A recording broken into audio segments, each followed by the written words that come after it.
The CRTC wants to know how radio, TV, and digital platforms in Canada can best meet the needs of Indigenous viewers, listeners, and content creators. Join the conversation today at crtc.gc.ca/indigenous-broadcasting. A message from the Government of Canada. Le CRTC veut savoir comment la radio, la télévision et les plateformes numériques au Canada peuvent mieux répondre aux besoins des spectateurs, auditeurs et créateurs de contenu autochtones. Joignez-vous à la conversation aujourd'hui au crtc.gc.ca/radiodiffusion-union autochtone. Un message du gouvernement du Canada. We are APTN Investigates. On this episode, I'm Rob Smith. In the winter of 1987, Stanley Morris Peters was killed in a hit and run. Despite a conviction, his family still searches for his body in BC's coastal mountains. Find out in my episode, Lost Spirit.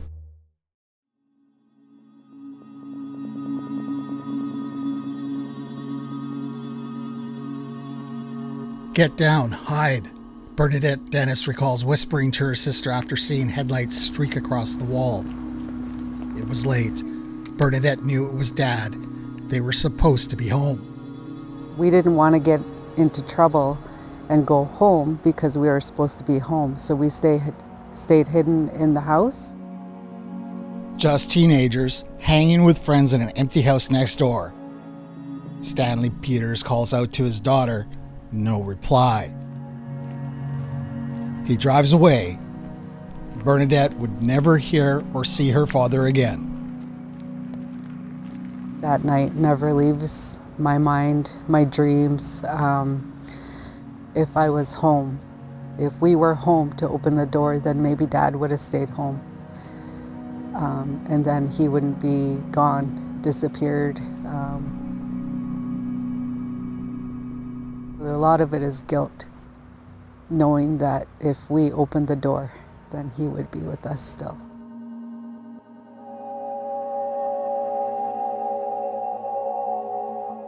What happened to Stanley Peters? Story goes, he was a victim of a hit and run, struck and killed here at this crossing in the village of Mount Currie. There was a trial. A man went to prison, but Peters' body never was found.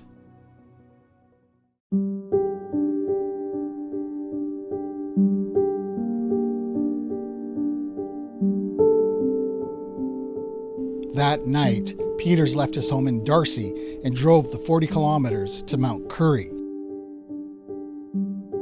The two communities are part of the Lillooet Nation, a 2.5-hour drive north of Vancouver. Mountainous, remote, its ancient beauty hides dark secrets. Secrets that some in this small, tight-knit community have answers to.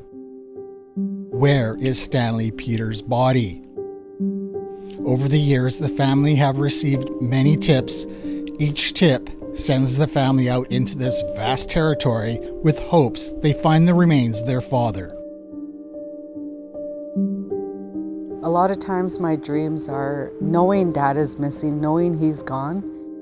When I see him in the dream, I'm like, Dad, where have you been? And, so then he wouldn't talk to me. He wouldn't sometimes look so that's where a lot of times my dreams, it seems like he's mad at me, but because he's not talking or letting us know where he is. And, yeah. Every time we searched each area, we went back maybe 2 times, 3 times, 4 times.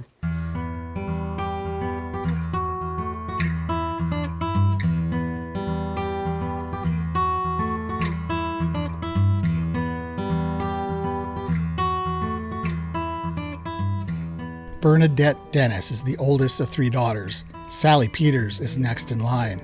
Lisa Peters is the baby of the family. We still continue to search for our dad whenever we can, and we just marked it on the map.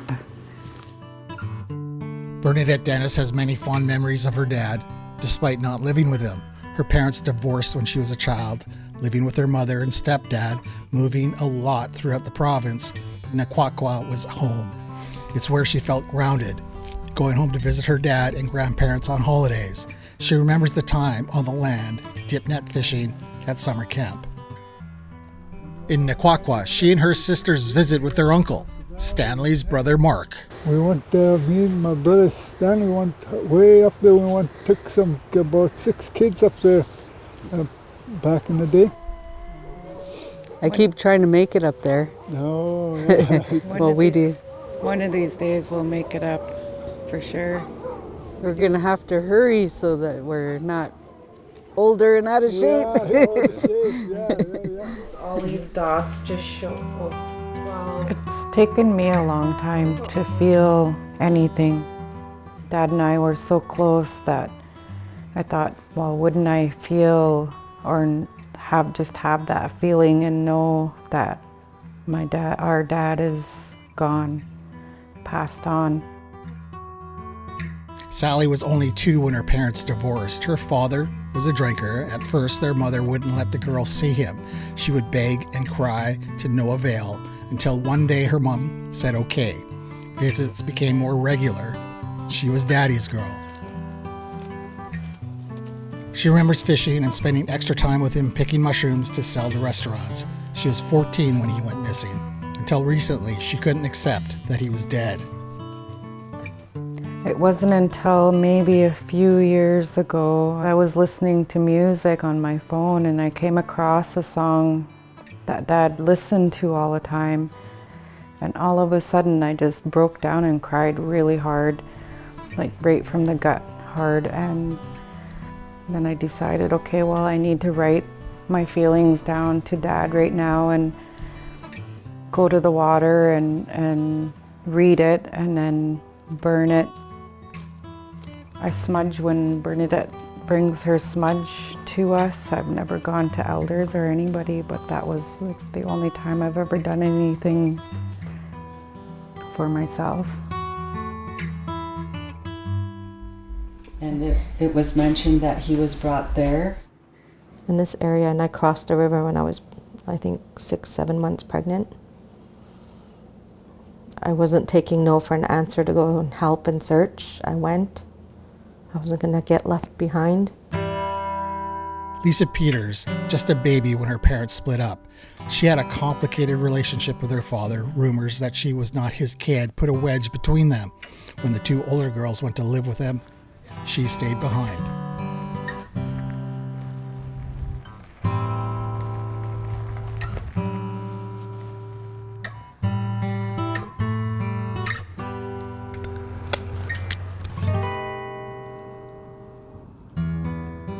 Where we're at right now is the location of where our dad was hit and run.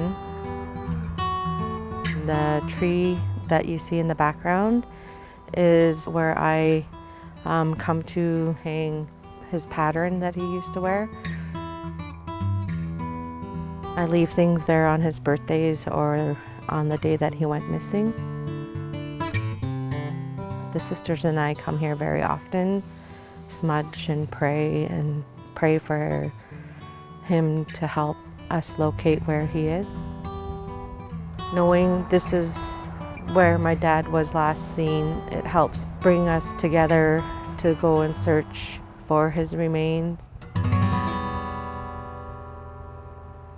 Stanley Peters went missing in 1987. He was 37 years old.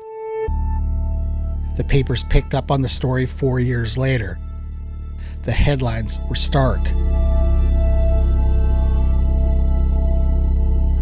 Police had charged 2 men in February 1992. Dennis Williams charged with hit and run, Lawrence Pascal charged with obstruction of justice. In the papers, RCMP Sergeant Harry McLaughlin laid out the story. A tipster broke the code of silence.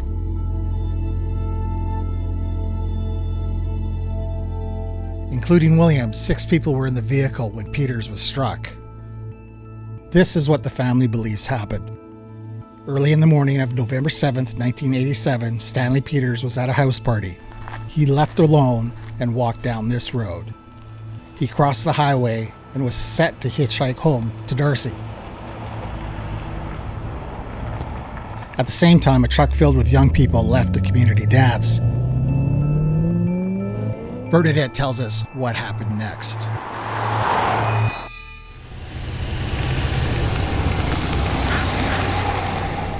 There was a wedding that night. They had a dance, so usually people come together.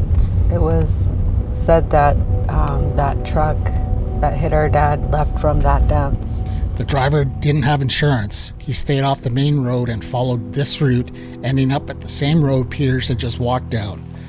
The truck crossed the highway, struck Peters, and sent him flying across this road.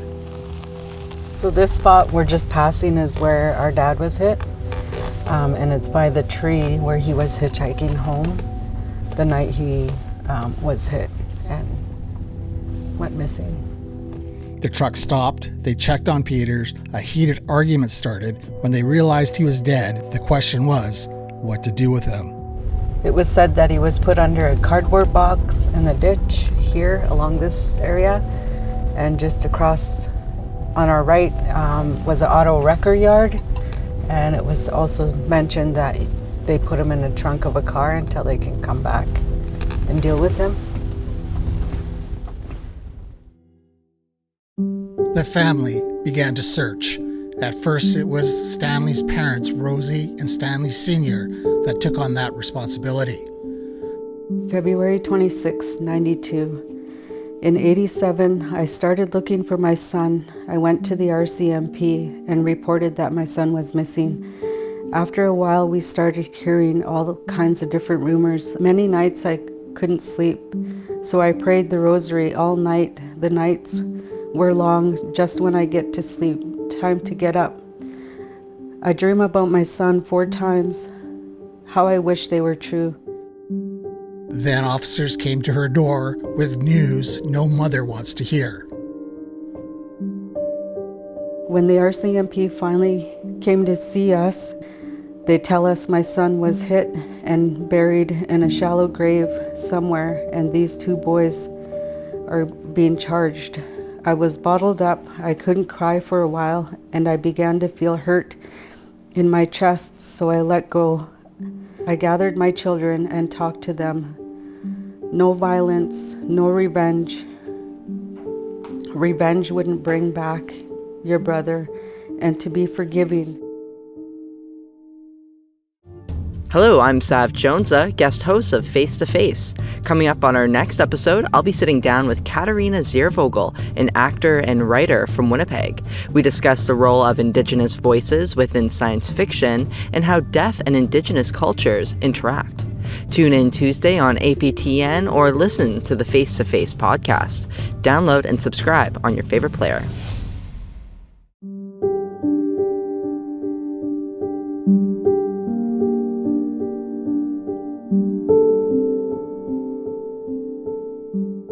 With some of them I can talk to, I'm friends with. Some of them are a part of my family. Lisa Peters has lived here most of her adult life. Encountering those she believes are keeping secrets from her has been hard. A lot of them that I see either walk the other way or just totally ignore me. Mount Currie has a population of just over 1,000 people.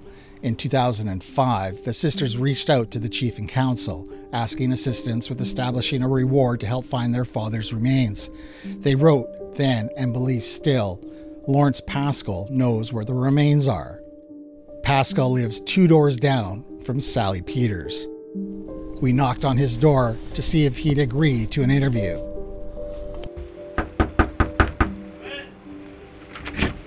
Hello. Do you talk to Sal at all? You guys live so close together. No, once in a while when I see them, that's about it. But I went through court with the whole thing, and then they threw me out of court, so. Do you feel the story's done then for you? That was it? I don't think so. It still disappeared. I don't know what happened to him. A lot of Trail of Tears, eh? Same difference. A lot of missing people. Yeah, those sisters, they want some answers. I guess if you know, if you could talk to Sal, what would you say to her? No, I don't want to talk to you about it.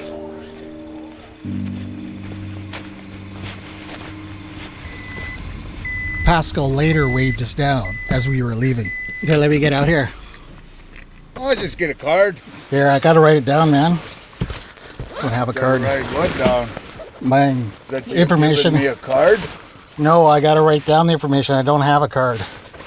Oh, that's okay then. APTN is APTN. Here. It's important to keep in mind that Lawrence Pascal was not convicted of any charges in the death or disappearance of Stanley Morris Peters.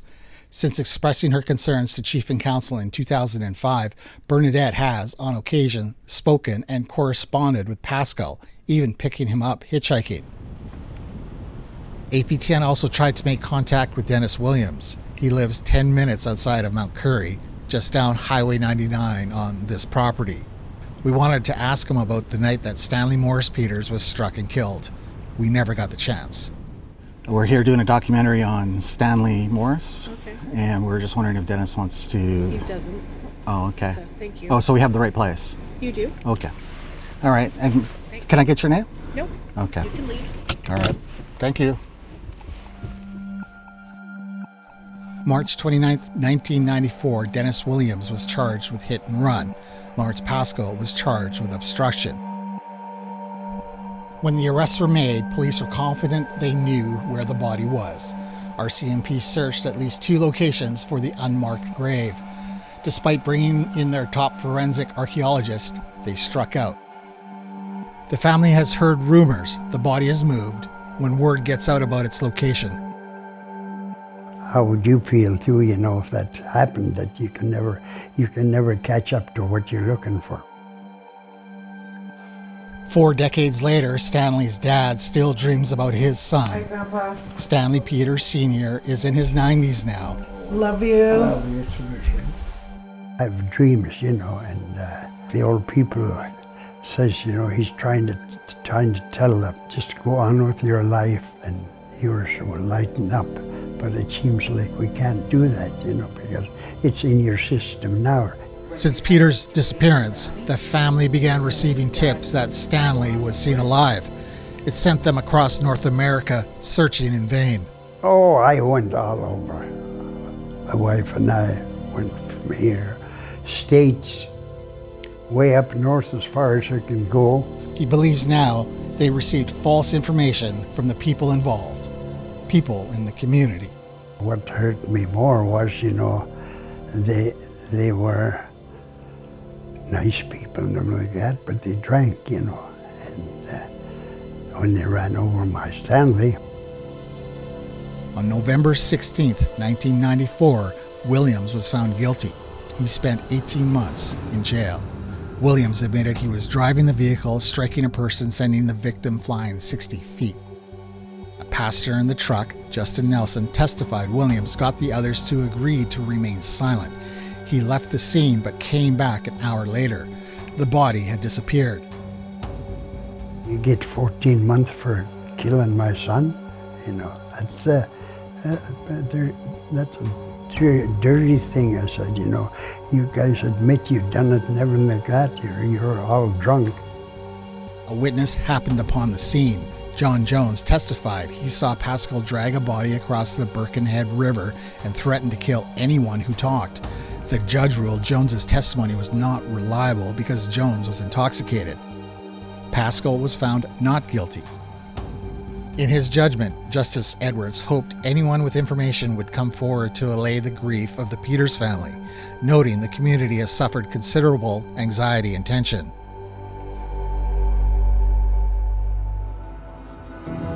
Over the years, dozens and dozens of tips have been received, but it's hard to discern what's in good faith and what is misinformation. We were told from that very first night that one person alone carried our dad's body across the river and hid his body on the island area. Disturbing rumors that their father's body may have been put in this wood waste burner or buried under this old bridge. We were told that they put him underneath the bridge. Another tip sent the sisters out to a place called Hindu Flats. People in the truck that night were seen here standing around with shovels. The family doesn't take rumors as fact. There is skepticism towards what they hear. The multiple searches are a reaction to what they are told. It puts in sharp focus the ongoing heartache and pain suffered by a family desperate for closure. For the sisters, it's a horror show. They can only hope someday someone will tell them the truth. Every clue that we get, we hope that this is it. We're gonna find him, but we still haven't.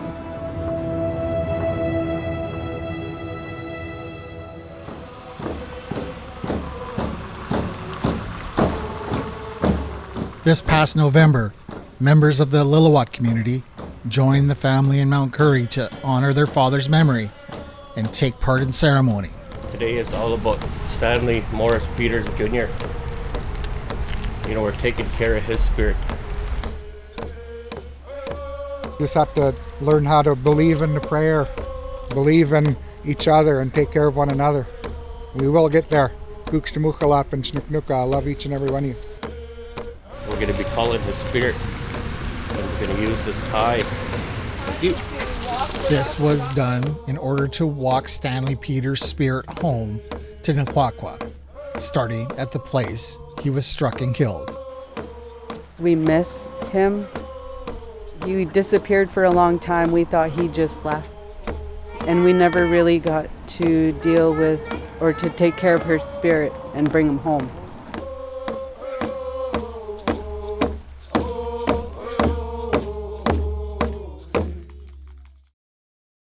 Who was Stanley Morris Peters Jr.? He was a lot of things to a lot of people. Described as fun-loving, a logger, his dad, Stanley Sr. Most of the time he spent his time in the mountain. He enjoyed that kind of life like I did. He said, I enjoy myself because I'm free. His brother, Tim. He taught me how to box, even though me being the youngest. I went up the mountain with him, and he showed me some spots where I've never ever been before, and I couldn't believe it. I used to have so much fun, it was all about fun.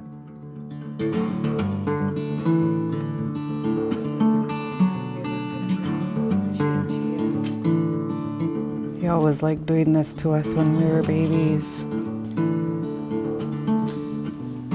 His daughter, Sally. We turned around, laid on the beach, and we were looking at the stars. And he was talking about the Milky Way and everything. And so yeah, he loved talking about the stars.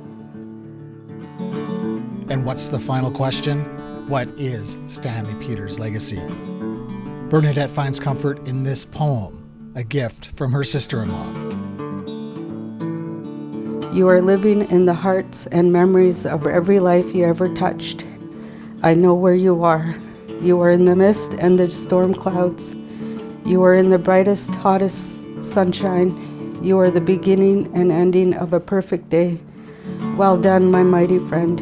You can rest now in peace. We all know where you are.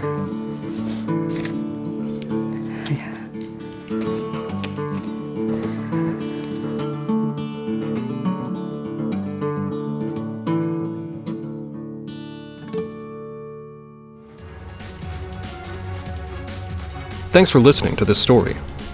If you'd like to hear more from Investigates, visit aptnnews.ca/podcasts. You can watch APTN Investigates every Friday on APTN. Visit us on social media and catch up on our stories at aptnnews.ca, the APTN News YouTube channel, and the APTN News app. The Investigates team includes reporters Brittany Guillot, Christopher Reed, and Kenneth Jackson, and video journalists Rob Smith and Tom Fenario. I'm Josh Grummett, and I'm an associate producer for the show. Our producer is Colin Crozier, and our executive producer is Paul Barnsley. Members of the APTN National News team also contribute to many of our stories. Once again, thanks for listening. I'm Kathleen Martins, a reporter with APTN News. Homeless, houseless, shelterless people, they aren't hard to find in Winnipeg. They're on the sidewalks, in bus shelters, and down alleyways. They're living in tents and squatting in empty buildings. They're even sleeping in abandoned cars. But who are they? Hear their stories in my new 5-part podcast called Our Relatives. Listen on your favorite player.